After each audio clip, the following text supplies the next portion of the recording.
Welcome, everyone, to the fourth talk in the CAP Lecture Tour series for 2023. I am Ken Voss, and I am pleased to host this talk from the Department of Physics and Astronomy at the University of Lethbridge. We welcome the audience that is participating both in person here at the university and those who are joining us virtually. This event is being recorded to be made available for later viewing on the CAP's YouTube channel. The Lecture Tour series is sponsored by the CAP Foundation and the Canadian Association of Physicists, a national network of about 1,700 physicists working at universities, companies, and research institutions across Canada. The CAP works on behalf of the Canadian physicists to support physics education and research. The sponsors a number of physics activities, including this lecture tour and national research conferences, such as the CAP Annual Congress. The Congress is typically in June, and it is a great way to meet other physicists in Canada. And I do recommend the Congress to everybody in attendance.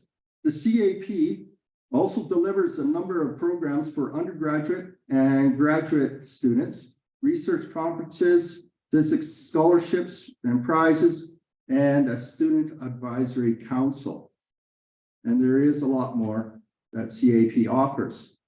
If you have not already joined the CAP, please consider becoming a part of Canada's largest network of physicists and physics students. It's free for undergraduate students and for the first year of membership for graduate students. Now it gives me great pleasure to introduce today's speaker, Professor Els Peeters from Western University. Professor Peeters' research focuses on carbonaceous molecules and dust, galactic and extragalactic star-forming regions, and interstellar and circumstellar mediums. Today, Professor Peeters will present her talk entitled "The Exciting New Science with the James Webb Space Telescope." Welcome. Thank you for giving me this great welcome here at the University of Lethbridge. Thank you to CAP for organizing this tour. And what I would like to do is show you a few examples of how great and how awesome the James Webb Space Telescope is. And I will use one particular program to illustrate that particular. So my take-home message really for you after this talk is that JWST science is exciting, it's fun and groundbreaking, but also that Canadians are contributing both to the hardware and software as well as now to the science. And so the impact from Canada to JWST science output is very large. And so for those who are unfamiliar, James Webb Space Telescope, or the acronym JWST, is what I will use in this talk. And so it's a collaboration between NASA, ESA, and the CSA, the Canadian Space Organization. And it's about a $10 billion mission. And so Canada's contribution to JWST from the hardware point of view is very critical. So JWST has 4 instruments on board, and one of the 4 instruments was provided by Canada, and it's the near-infrared imager and slit spectrograph that you see here in the image. But also the other contribution from Canada is that it provided the fine guidance sensor, or the guidance. And so that camera is used for all observations JWST will do, and it's very accurate. It basically, as the René Dion mentioned at some point, it's like if you were standing in Toronto and you would blink your eye, somebody in Montreal would be able to see that. And so we need that because with James Webb, we want to do very fine, very accurate observations, and so a guiding camera is essential to everything.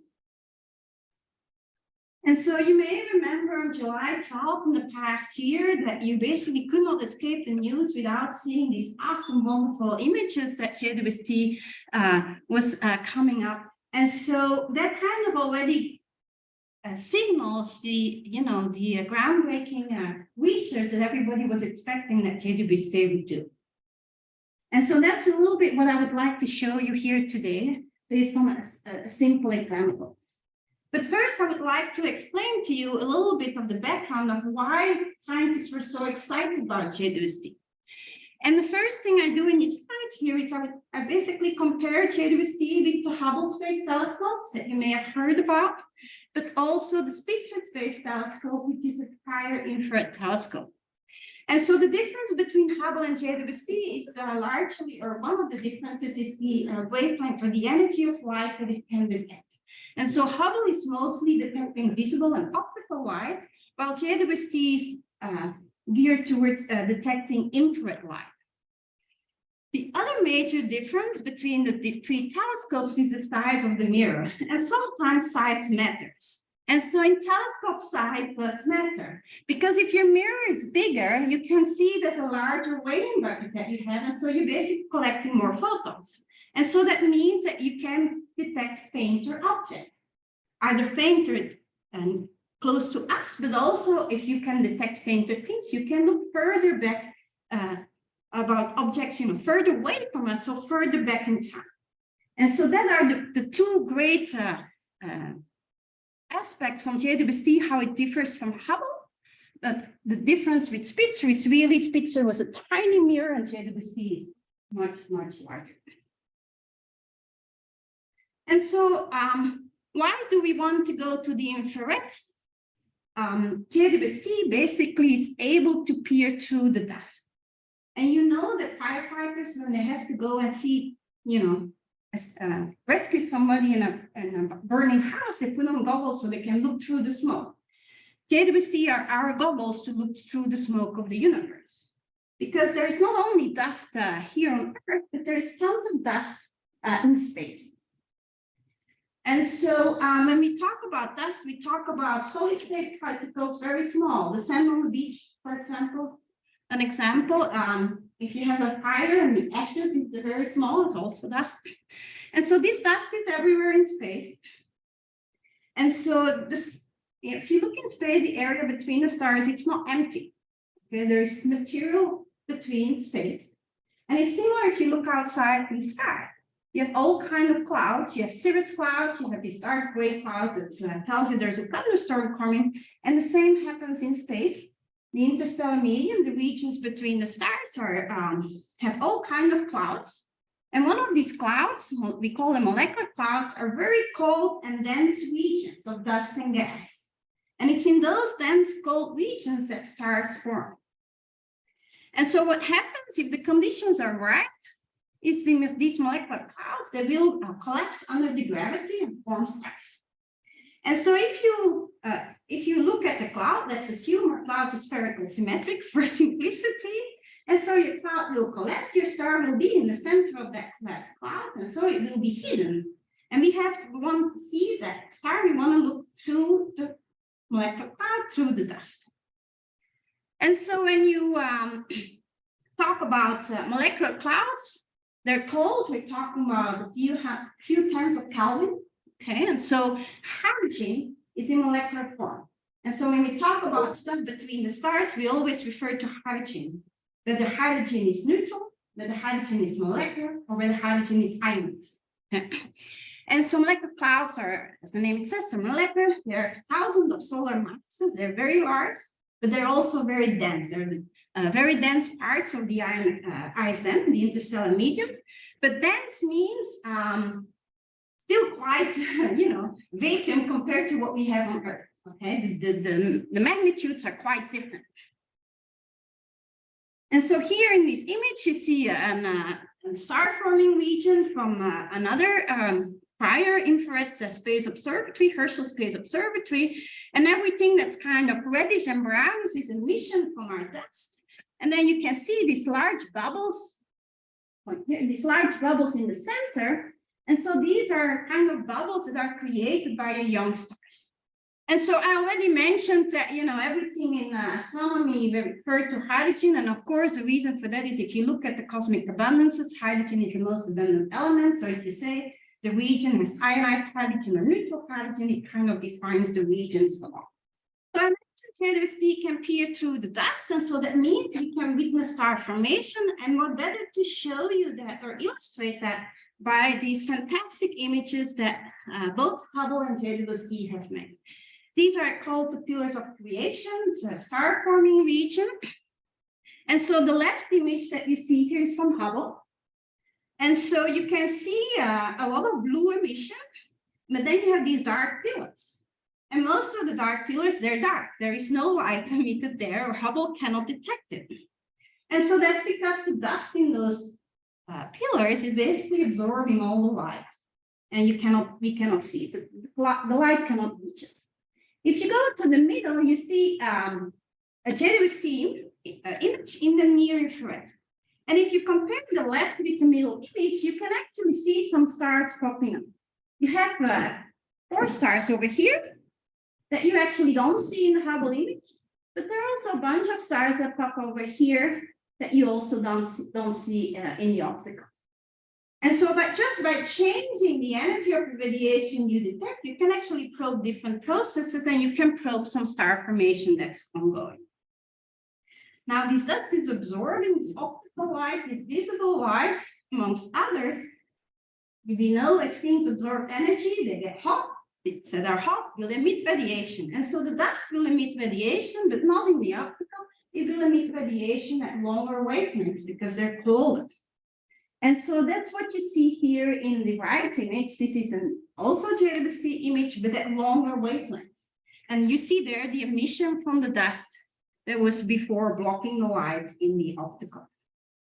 And so that means if you have an infrared instrument, you can basically probe star formation. And why is star formation important? Well, stars are fundamental building blocks for galaxies. If you, I showed you the cosmic abundances, mostly with hydrogen, and then you have a large fraction of helium, and then almost nothing else, so to speak. But it's in the stars that are responsible for making the heavier stuff. And so that means that if you have stars, they create these heavier elements. It changes the abundances in the universe. When you have newborn stars, as I will show you, you also have some disks around the stars, and in those disks you can form planets. So if you're interested to find planets, to find the next Earth, we'll have to look at newborn stars. If you want to look for life, you need to have a source of energy, and of course your planets are close to their host, their sun, and so that light will come from that star. And also, if you form stars, your molecular clouds takes all that gas and dust, and basically by forming stars, or the way that how fast you form stars, you kind of changes the composition of your galaxy, and therefore influences the evolution of your galaxy. So star formation has kind of implications on many different fields. And so because JWST is so awesome, we can see through the dust.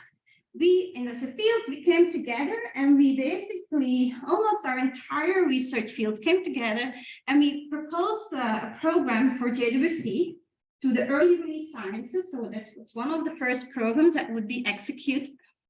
And so we have a very large team of about 140 scientists in 18 different countries. And the most challenging about this team is finding a time where everybody can attend to Zoom, because it's basically impossible. But it's really fun, and I will show you. So we were interested in looking at Orion. So you may have all looked outside and have seen the Orion constellation. And so if you zoom in on the Orion constellation, below the 3 stars in the middle, we have the Orion Nebula. And the Orion Nebula is the nearest massive star forming lead. So nearest close by to us, massive means we have young massive stars that are formed in the Orion Nebula.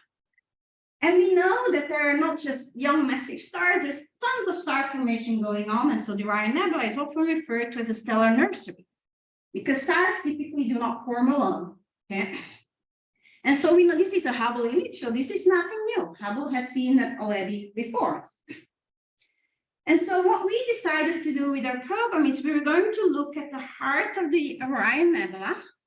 And this is once again the Hubble image. So we zoom in the heart, and the heart is shown here on the left. And so then what you find in the heart of the Orion Nebula are 4 young massive stars, the trapezium cluster. They're very young, they're very hot, and so they send lots of radiation. And that radiation will interact with the surrounding material. I told you a cloud will collapse, and in the center of your cloud, then if it's spherical symmetric, which never happens, by the way, but let's assume that for this talk, you have your star. That star will start to emit radiation, but it's still embedded in that cloud. So that radiation will change your cloud properties. And so it's very similar if you go camping in Canada, which I've never done, but probably you have done.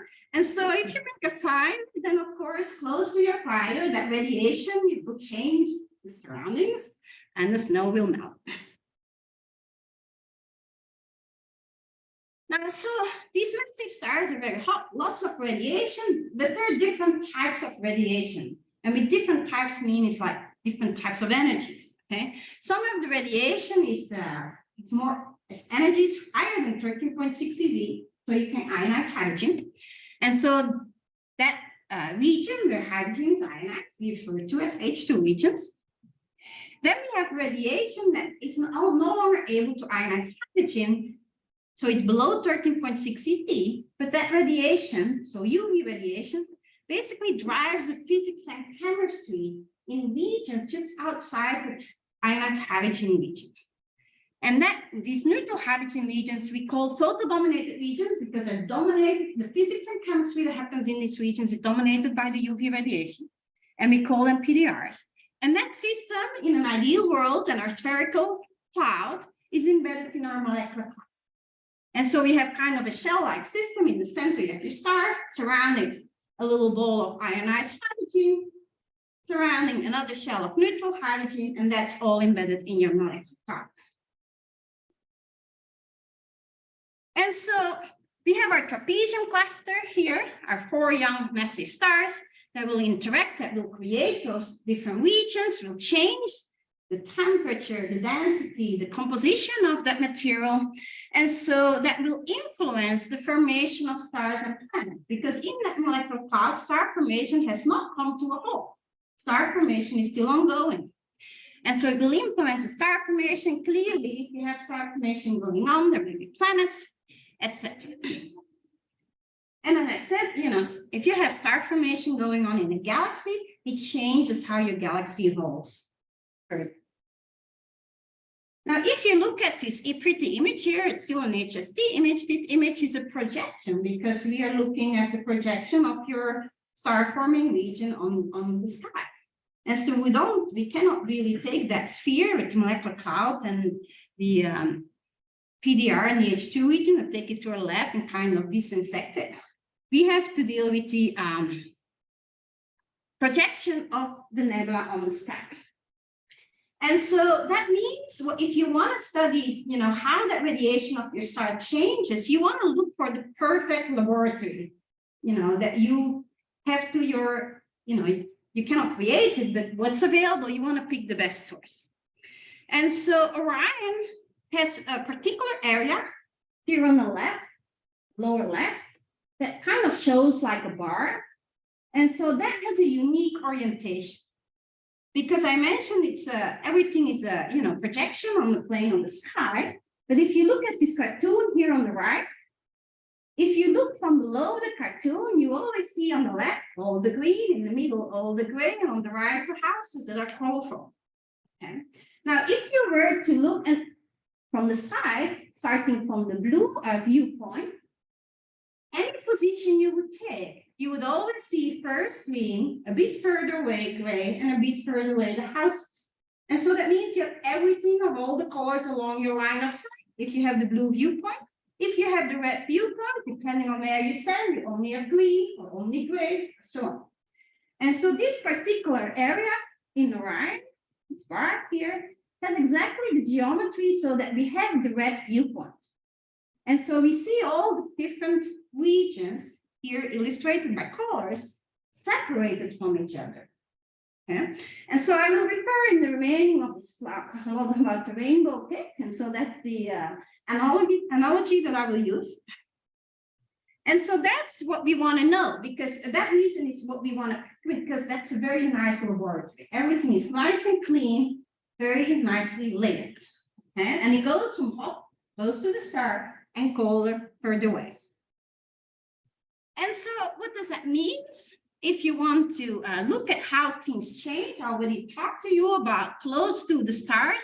On the left, you have all the hydrogen, which is ionized. Temperatures are about 10 to the 4th Kelvin. Okay. Then you hit a transition, after which hydrogen is completely neutral. Temperatures drop there to a few 100 Kelvin. And then a bit further down the way, hydrogen becomes molecular. Temperatures drop even further to a few to 100 Kelvin or so. And then further down, at some point, if you're really deep inside the molecular cloud, you can form isotope. And so that's the stratification that we're interested in. And with prior telescopes, you know, you would everything in one pixel or one spectrum. And so now with JWST, as I will show you, we can actually see this layered landscape. And so this is the JWST view from the Orion bar. So this bar that I was referring to, that was this unique geometry, is here in the center. The top right is our trapezium clusters. They're not part of the image here.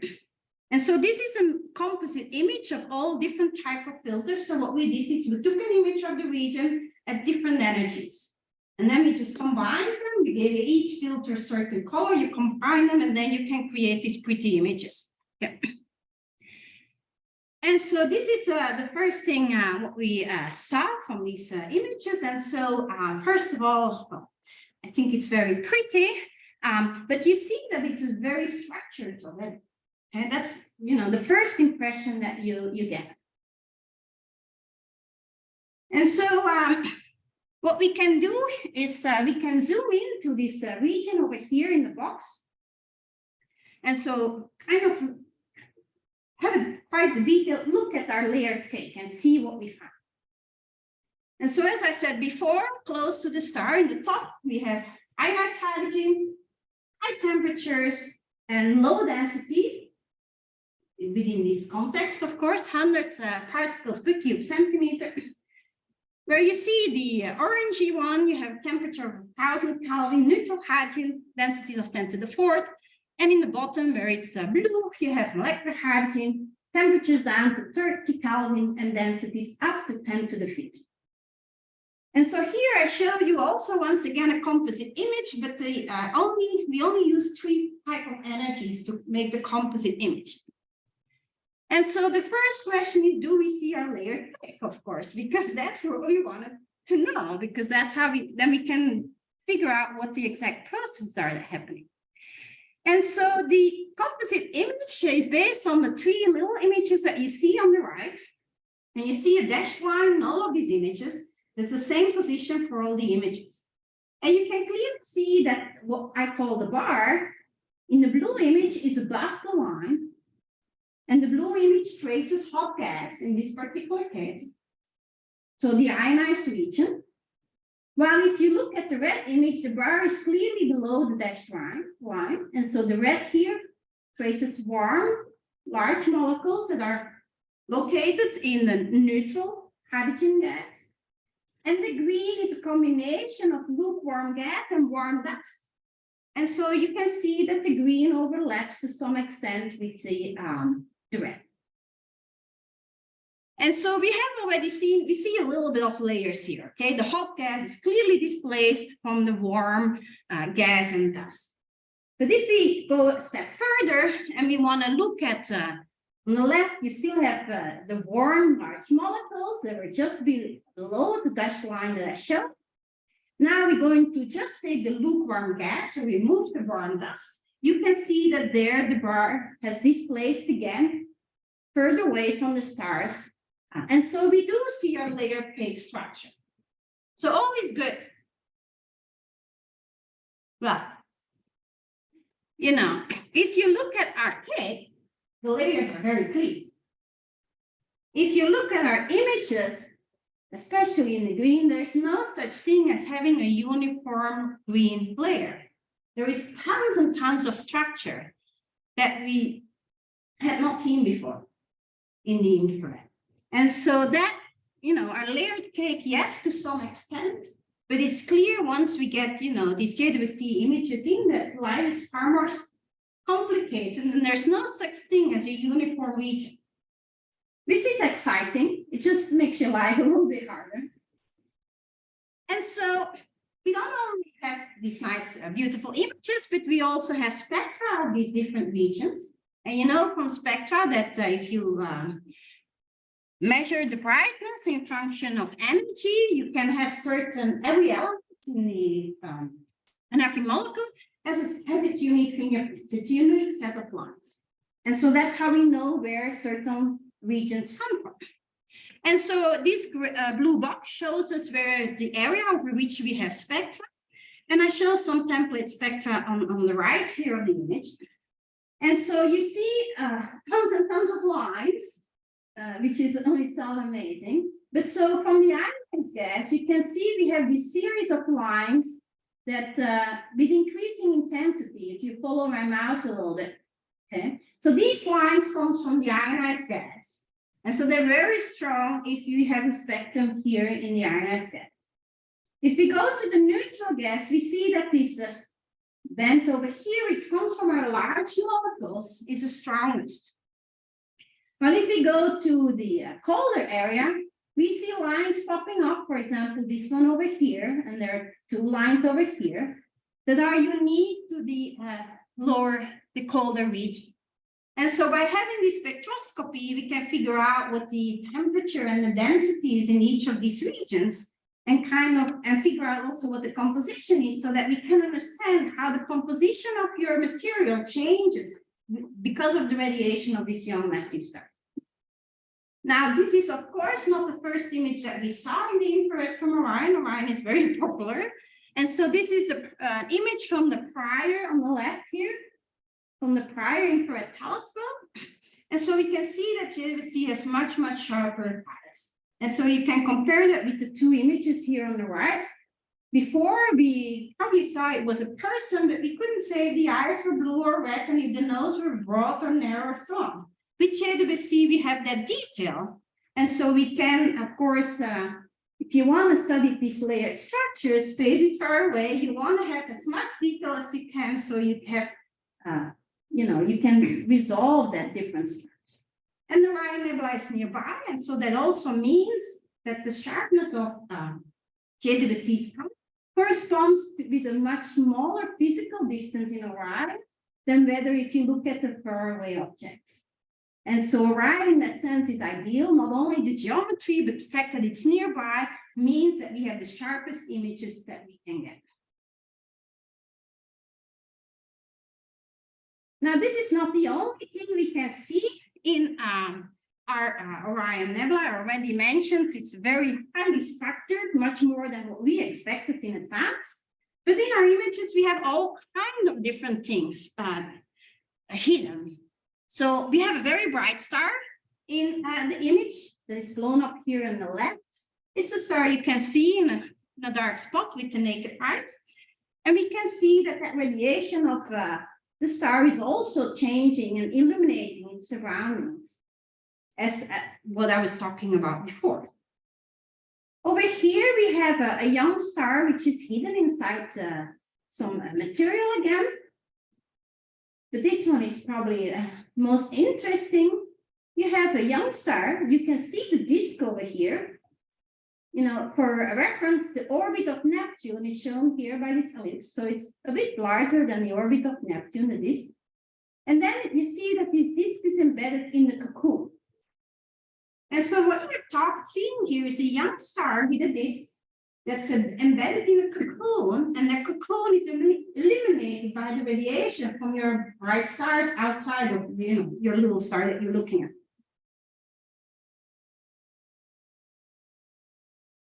So that's one thing, but if we go back to our bar and we zoom in a little bit more, there is another such system that is interesting to look at.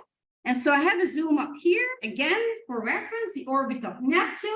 And this looks a little bit weird. So let's dissect that multicolor image. And so what you see, if you look in the optical, it's here in the top left, is you see the disk being dark, which means the dust in your disk is absorbing all the radiation. And so you don't see any emission there, but the surroundings, because remember, it's the Orion bar is still behind, is bright, and so you see the light from the surroundings, but at the position of the disk, you see none. If you go to the millimeter, dust absorbs energy, it will emit at some wavelength. So here you can actually see that the dust in the disk is emitting. And so you can figure out how big the disk is. Then here on the right, what you see is on the top, we see this object in molecular hydrogen.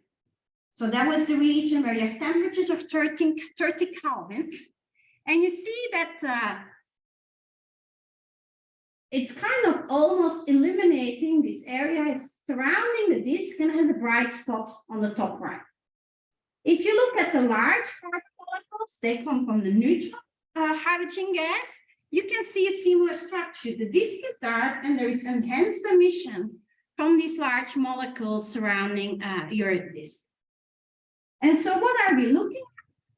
We think we're looking at a young star, about 0.1 solar masses, so very low mass star.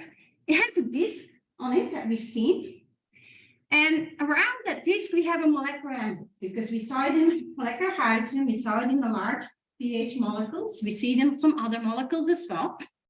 And so that entire system is being irradiated by these trapezium clusters, these young massive stars. And so what happened, this radiation is basically heating up the surface area of the disk.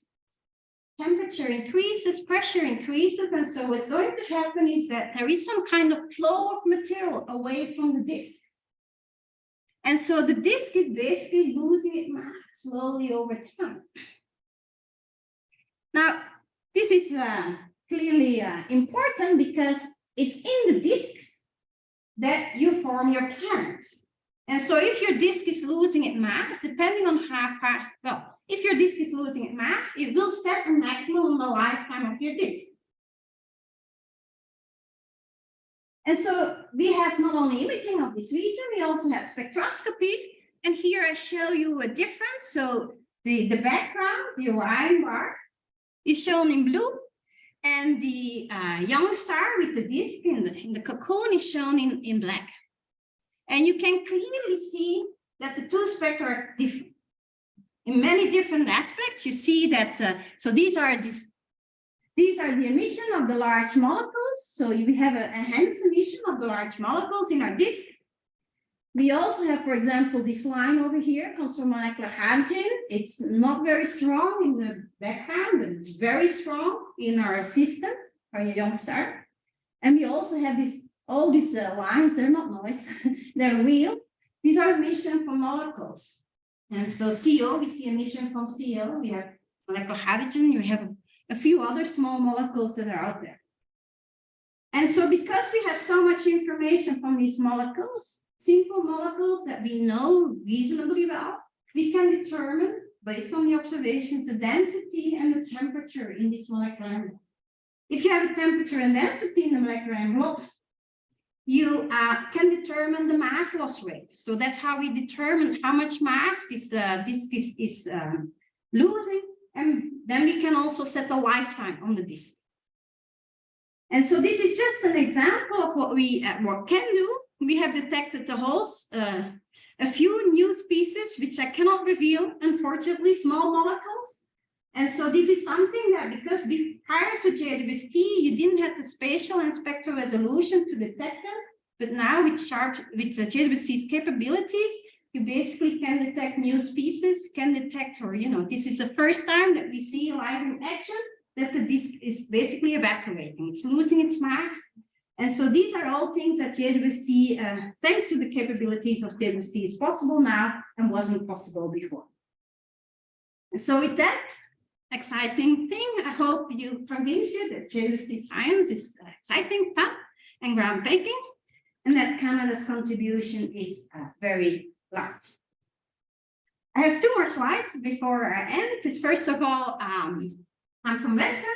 So we have a graduate program at Western's at all kinds of different areas. So if you're interested in exploring it, please reach out to us. And I would like to thank you for your attention. And with that, I leave the floor to you. We have time for some questions. Is there any questions in the audience? Yes. So with the Hubble telescope, is there any I guess advancements or stuff that you guys are working on now? Or is it just so new that you're just figuring out its limitations right now? Are there any upgrade that you guys have planned for kind of down the road? Upgrade in what sense? Either to the tech that's, on the telescope already or just processing stuff? Well, so at this point, one of the major time-consuming item at this point is for the data analysis. You need to first what we call calibrated data. So you get the data in certain format from the telescope, and then you have to remove all the instrumental effects so that you get a spectrum like I showed.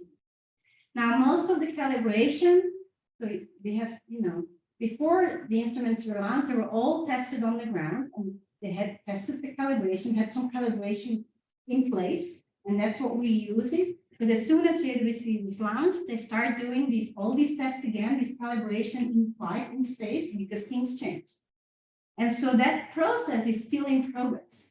And so there are things with the calibration that are not fully optimized yet, and that we are finding them, trying to find a way around.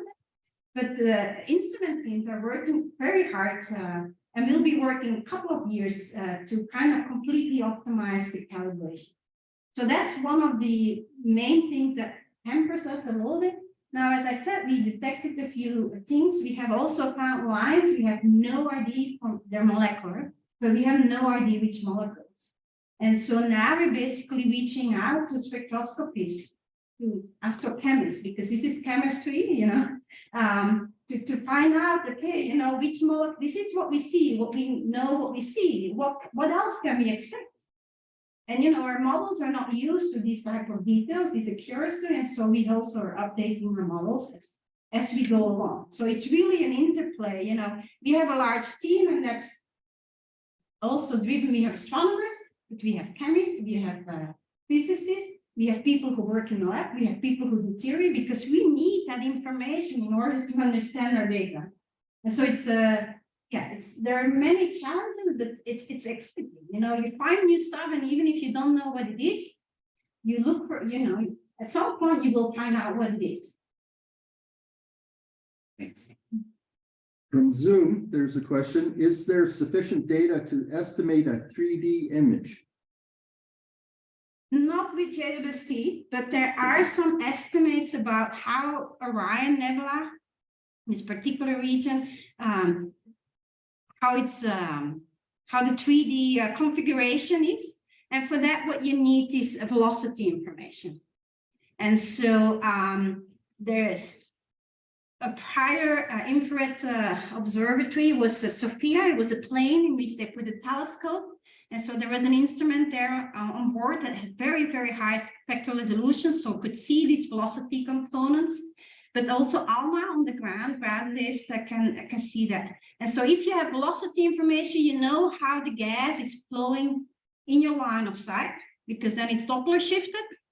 And so then you can kind of try to figure out what the 3D configuration is. So you said we have a sharp image of the Orion Nebula because of its location and because it's closer to our Earth. And is there any observations you have done that might give us a chance at doing sharper observations at a distance that is farther than Orion? Now, so the sharpness depends, well, the main reason for the sharpness of the image is the telescope, okay? And JWST has very sharp eyes. And so what that means is if you want to see how close two objects can be for you to see them as two objects and not as one, okay? Now, of course, it depends on where these objects are. And so with JWST, what I showed you here, that we can kind of spatially see that layered rainbow structure. With Orion, you cannot do that. In a nearby galaxy, there will be just one pixel. But that's okay, because just because JWST's eyes are also new for galaxy observations. And so the observations we have these days from galaxies are also much, much better than what we had before. And, I can send you a link afterwards, but there are some fantastic comparisons between JWST images of galaxies, nearby galaxies, compared to what we had prior from either Hubble or the Spitzer Space Telescope. And so it's just different type of science that you can do. It's equally groundbreaking. I think JWST is not just for nearby stuff. JWST is great for any area of astronomy, basically. Are you like mostly focusing on the Orion area of the JWST, or are there other projects for it in the future? But at this point, because it's an early release science program, the data have no proprietary time, so that means it's public for everybody. So our entire team is working like crazy to get the data published. But I'm also involved in several other programs I'm involved in programs that look at old stars, planets and nebula, because they, old stars emit their outer layers. There's also some material surrounding that stars that get radiated by the leftover of the star. And so there's similar processes at play. So I'm looking at those as well. I'm also involved in projects that looked within our solar system at comets to see if we can find these large molecules there or not. The area itself or the target is not what drives my research. It's kind of this type of large, I'm interested in these large molecules particularly. And so wherever they are, then wherever I go. You said that JWST has 4 instruments on board. How many of them contributed to the results that you're trying to pick?